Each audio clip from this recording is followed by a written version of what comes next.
everybody, how are you all doing? It is the Fredders93 here, and I am back with yet another prediction video. This time we are taking a look at the upcoming Premier League season, and I will be casting my predictions on 1st to 20th. Very brave move for me to do this, bearing in mind that the transfer window is still in progress, and so everything could change with the squads. So at the top of the table I have gone for Chelsea, purely on how they've strengthened in the off-season. If you think about the signings they've brought in, Hakim Ziyech, Timo Werner, Ben Chilwell, Thiago Silva. I mean, realistically, they're a goalkeeper away from being able to compete for the title race. And let's not forget, they've still got the possibility of Kai Havertz joining them as well. So that is why I've put them comfortably in first. The other teams I've put in for the remaining top 4 places, I've gone for Man City in second, Liverpool, shocker, in third, and Manchester United in fourth. Man City has strengthened their defence and one or two other areas of backup, but they haven't really done anything else in the transfer window. All Liverpool have done so far is just sign a player as a backup for Andy Robertson, who's probably not going to get that much game time. And also Manchester United, because they're having a little bit of a later start compared to the rest of the league because of how far they got into Europe, maybe that's going to lead to potential banana skin in terms of trying to catch up. We just don't know. We just have to wait and see. For what we got as Europa League candidates, so I've done it as 5th, 6th and 7th. I have gone for Tottenham Hotspur in 5th, purely because they haven't really signed a backup to Harry Kane, and you can't just rely on him alone to grab your goals, which is what I feel as if Tottenham Hotspur does a lot. Plus, with them being in the Europa League this season, we've seen like Arsenal last season and Wolves to a degree as well, that playing in the Europa League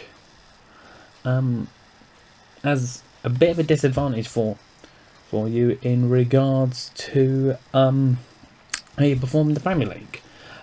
Arsenal I've put in 6th because at the time of recording they've still got Pierre-Emerick Aubameyang. If it doesn't, then expect them to move into either 8th or 9th, I reckon. And Leicester, they've got massive hold of Phil after the Ben Chilwell departure, so we'll just see how they get on with that. But for now, 7th. Mid-table mediocrity, which in this case is running from 8th to 12th. I've got Wolves, Everton, Southampton, Burnley and Newcastle. What you will learn with this prediction video and for my Bundesliga prediction video, both the teams I support I have very realistic expectations for. Wolves this season, yes, they don't have the additional pressures of the Europa League, but I don't know. Can I see them replicating the form of their first season in the Premier League? It's hard to say. I mean, most teams know how they play by now, so they could struggle. Everton, I've hoped they do brilliantly this season, now that Ancelotti's had sort of the half season he's had with them, so he's been able to get a bit more of a look into the squad, and so hopefully we should see a bit more recruitment to help them challenge for the top 10 place I feel they deserve. Southampton, as long as they can keep Danny Ings fit and they don't have any more embarrassing results like they did last season, not mentioning anything particular at all, 9-0, and they should be good for a top 10 finish. Burnley, they're a good mid-table team. They're a good team, sort of like flat mid-table, but other than that, nothing major or anything. And I think I'm even being generous putting my team, Newcastle United, in 12th. Of course, we've had this interesting summer so far with the failed Ashley takeover. We have also had two free signings at the time of recording, Mark Gillespie and Jeff Hendrick. No real left back in at the moment. No striker at the moment. Boring at the moment either. And after the injury to Gale, the injury concerns with Andy Carroll and Joe Linton, we need goals if we're going to have any chance. But I think we may be able to get to a decent position with help from Almiron and Saint-Maximin and a few others in the squad. We'll just have to wait and see.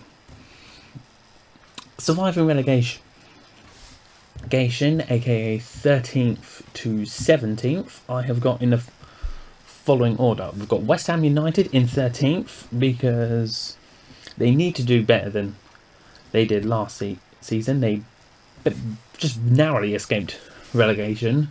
They need their big names like Fornals, Haller, Felipe Anderson.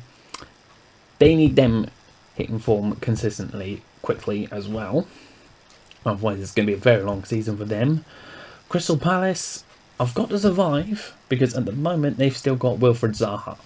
If it changes, I'd place them a lot further down that list. Leeds United, they're the only one of the three promoted clubs I can see staying up, purely because the squad that they've got at the moment and other improvements that they're making to the team, by comparison to the two other teams, West Brom and Fulham, they're doing a lot more than the pair of them, that's for sure. Brighton and Hove Albion, steady 16th. Graham Potter may have a bit of a tricky season, trying to keep Brighton's heads above water, but we do of course have to wait and see. And then Sheffield United, bit of an interesting prediction. This one I've actually put for 17th because I believe that second season syndrome is a thing, and I'll get on a bit more to that in just a moment. Yeah, I believe that second season syndrome can definitely be a thing for most teams, and especially with how Sheffield United played after the restart, they could struggle. I mean, they really, really could struggle. And in terms of their recruitment, 2 goalkeepers so far, so they haven't really improved a lot, sort of like in the outfield positions. And again, teams know how they play. Every team's now going to know how they play, so they can change their tactics up accordingly. And unless Sheffield United do anything with theirs, I can see them having problems.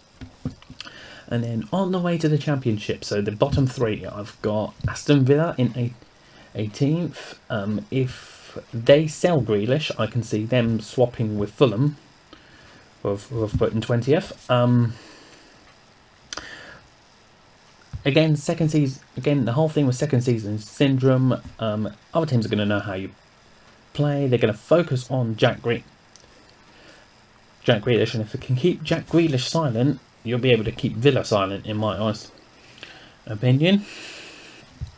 And then West Bromwich Albion and Fulham I've put for 19th and 20th respectively, purely because I reckon they're going to struggle.